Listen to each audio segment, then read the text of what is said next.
दोस्तों, जैसा कि आप सभी जानते हैं, इकरा साइकोलॉजी एजुकेशनल चैनल एक महत्वपूर्ण टॉपिक को लाया है जो कि असामान्य मनोविज्ञान से संबंधित है। आज हम लोग पढ़ने जा रहे हैं मानसिक संघर्ष एवं मनोरचनाएं या रक्षा युक्तियाँ, mental conflicts and mental mechanism और डिफेंस मैकेनिज्म। सबसे पहले हम लोग देखेंगे नेचर ऑफ मेंटल कॉन्फ्लिक्ट्स के बारे में, जो कि इसमें क्या कहा जा रहा है। प्रत्येक व्यक्ति चाहे सामान्य हो या असामान्य, मतलब नॉर्मल हो या एबनॉर्मल, को किसी न किसी प्रकार के मानसिक संघर्ष का सामना कभी ना कभी तो करना ही पड़ता है। अब प्रश्न उठता है कि मानसिक संघर्ष किसे कहते हैं। क्या आप लोग जानते हैं? मानसिक संघर्ष उसे कहते हैं से तात्पर्य यह है कि ऐसी स्थिति से होती है जो परस्पर दो या दो से अधिक विरोधी या एक दूसरे से असंगत प्रवृत्तियां या इच्छाएं एक ही साथ अपनी संतुष्टि चाहती है। ऐसी स्थिति में दोनों प्रवृत्तियां एक दूसरे की संतुष्टि में बाधा डालती है, जिससे एक तरह का संघर्ष की स्थिति उत्पन्न हो जाती है, जिसे हम क्या कहते हैं, तो मानसिक संघर्ष कहते हैं। मानसिक संघर्ष के अंतर्गत मनोवैज्ञानिकों ने अपना राय दिया है, जो कि पहले मनोवैज्ञानिक इन्होंने यह राय देते हुए कहा है कि स्ट्रेंज 1965 ने, जब परस्पर मेल ना खाने योग्य प्रवृत्तियां एक साथ अभिव्यक्त चाहती है तो इससे मानसिक संघर्ष होती है। चूँकि ऐसी प्रवृत्ति या प्रेरणाएं एक दूसरे को अवरुद्ध ब्लॉक करती है, इसलिए व्यक्ति के लिए तब तक कुछ करना संभव नहीं हो पाता जब तक कि वह इनमें से किसी एक की संतुष्टि को स्थगित ना कर देता है। इस परिभाषा से यह भी स्पष्ट हो जाता है कि व्यक्ति में जो मानसिक संघर्ष की स्थितियां उत्पन्न तब होती है जब दो या दो से अधिक परस्पर विरोधी इच्छाएं संतुष्टि एक साथ करना चाहता है। इससे व्यक्ति का जो मानसिक तुलना बिगड़ जाता है और मानसिक संघर्ष की स्थिति उत्पन्न हो जाती है। एक एग्जाम्पल लेके देखते हैं, और इसमें कहा गया है, यदि किसी विद्यार्थी को एक ही समय में वर्ग में भी जाना, मतलब कक्षा में जाना, और तथा साथ ही साथ अपने मित्र को स्टेशन पर विदा करने भी जाना है, तो ऐसी जो मानसिक संघर्ष या स्थिति उत्पन्न होती है वह मानसिक संघर्ष की स्थिति होती है।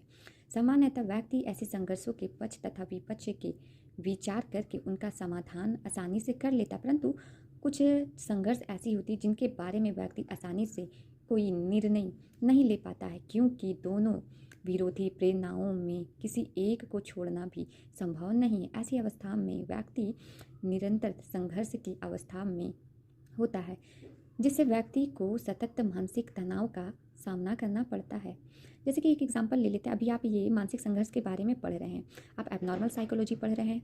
एबनॉर्मल साइकोलॉजी आपको पढ़ना बहुत पसंद है, लेकिन आपका ये एग्ज़ाम में नहीं आने वाला, लेकिन आप चाहते हैं कि ये टॉपिक, ये मेरा इंटरेस्ट है और जो मेरा सब्जेक्ट से रिलेटेड है वो कुछ और है, तो आप चाहेंगे कि दोनों को हम एक साथ लेके चलें। मुझे ये भी नहीं छोड़ना इस समय में और वो भी नहीं छोड़ना। तो इस दौरान जो आपके मस्तिष्क में जो मानसिक संघर्ष उत्पन्न होते हैं, तो उसी को हम लोग क्या कहते हैं, मानसिक संघर्ष का नाम दिया गया है। आशा करती हूँ जो ये टॉपिक मैंने नेचर ऑफ मेंटल कॉन्फ्लिक्ट्स के बारे में, जो मानसिक संघर्ष के बारे में बता रही हूँ, वो समझ में आए। मानसिक संघर्ष के प्रकार बताए गए हैं। मानसिक संघर्ष के प्रकार 4 बताए गए हैं। पहला प्रकार है उपागम संघर्ष, मतलब अप्रोच कॉन्फ्लिक्ट्स। उपागम संघर्ष के बारे में आप क्या समझते हैं?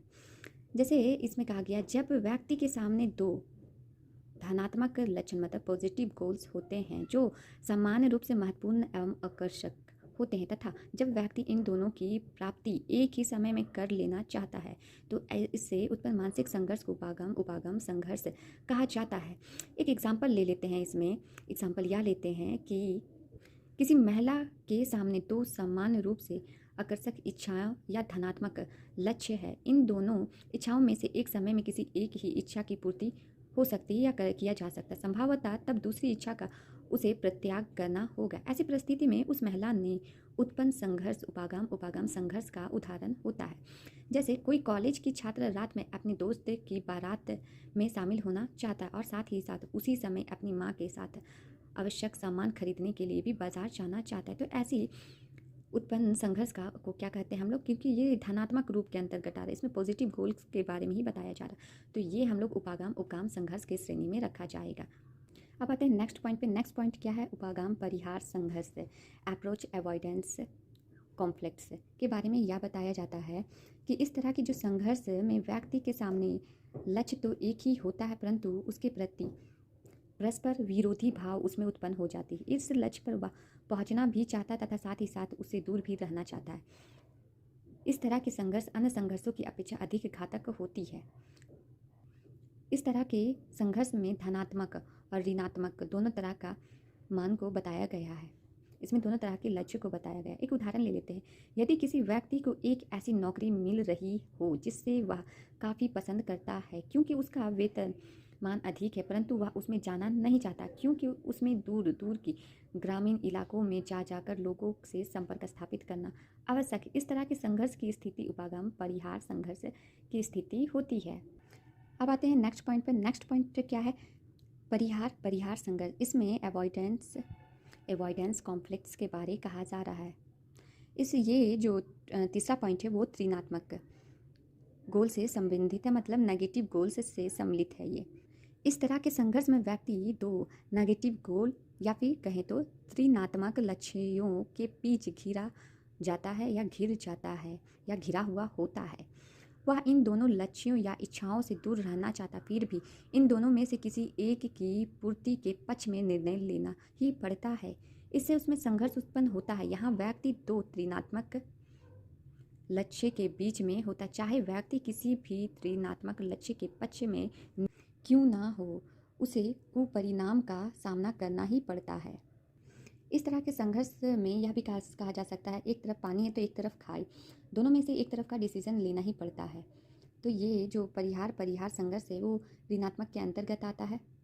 एक एग्जांपल और देते हैं, जैसे यदि किसी विद्यार्थी को रसायन शास्त्र तथा भौतिक शास्त्र में किसी को अपने अध्ययन विषय के रूप में चुनना पड़ेगा, जबकि दोनों विषय उसे काफ़ी कठिन लगता है, तो इससे उत्पन्न संघर्ष की जो परिहार संघर्ष है कहा जाता है, क्योंकि उसके लिए दोनों जो विषय है वो बहुत कठिन है। मानसिक संघर्ष के अब अंतिम पॉइंट पर आए, जो कि चौथा पॉइंट है डी, जिसे क्या कहते हैं? डी उपकाम परिहार संघर्ष है। डबल अप्रोच अवॉइडेंस कॉन्फ्लिक्ट्स के बारे में जानेंगे।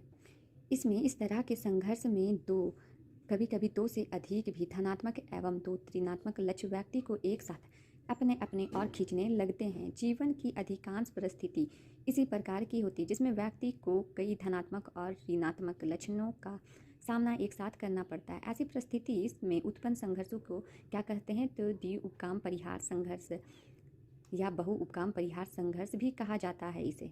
इसका एक उदाहरण देते हुए यह इस प्रकार से समझा जा सकता है। मान लिया जाए कि एक नौकरी पेशा महिला है जिसकी शादी उसके मनपसंद परंतु बेरोजगार युवक से होने वाली है, परंतु परिस्थिति कुछ ऐसी है कि शादी के बाद उस महिला को अपना शहर छोड़कर अपने पति के साथ रहने के लिए जाना आवश्यक है। अब इस उदाहरण पर गौर करें। मनपसंद युवा के साथ शादी करना है या धनात्मक लक्ष्य है? दूसरी धनात्मक लक्ष्य की नौकरी है। इस उदाहरण में पहला ऋणात्मक लक्ष्य शादी के बाद नौकरी छोड़ना, दूसरा ऋणात्मक लक्ष्य अपने पति की बेरोजगार है, वो उसका हस्बैंड भी बेरोजगार है।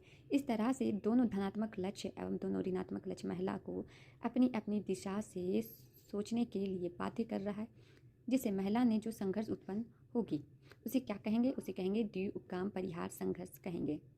इसी तरह से हम देखते हैं कि कभी कभी व्यक्ति को अपने जीवन काल में भिन्न भिन्न तरह के संघर्षों से जूझना पड़ता है। एक सामान्य व्यक्ति इन संघर्षों का उचित सामान्य तंतु ढूंढ लेता है, परंतु जब वह किसी कारण से ऐसा नहीं कर पाता है तो इससे उसमें तनाव की स्थिति लंबे समय तक बनी रहती है, जिससे उसमें असामान्य व्यवहार के लक्ष्य दिखलाई पड़ने लगते हैं। इसी प्रकार से मैं अपने टॉपिक को जो mental complex and mental mechanism and defence mechanism को यहीं पर समाप्त करती हूँ और मिलती हूँ नेक्स्ट वीडियो पे। Bye bye. और एक इम्पॉर्टेंट सूचना, ये जो कॉम्प्लेक्स के बारे उपागम संघर्ष है, और फिर यह जो 4 पॉइंट मैंने बताया है, उपागम परिहार संघर्ष है, परिहार संघर्ष है, और डी उपागम परिहार संघर्ष है।